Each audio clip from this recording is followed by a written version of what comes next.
நீங்க சொன்ன மாதிரி நிறைய பணியிடங்கள் நம்ம இளநிலை பொறியாளர் 70 பேர் கொடுவீங்க.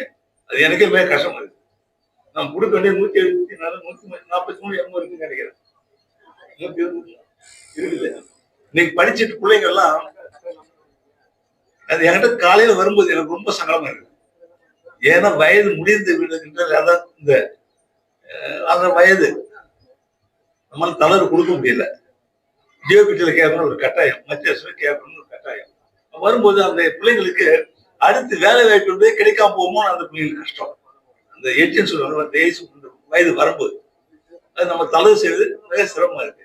அப்போ அவங்களுக்கு அந்த வேலை கிடைக்கிற வாய்ப்பு அடுத்து இல்ல, நம்ம கிடைக்காது அப்படின்னு வரும்பொழுது சில சமயங்களில் நிர்வாகத்தில் நாம் சில தளர்வுகளை கொடுத்து கட்டாயமாக அவருக்கு அந்த பணியிடங்களை நிரப்பினால்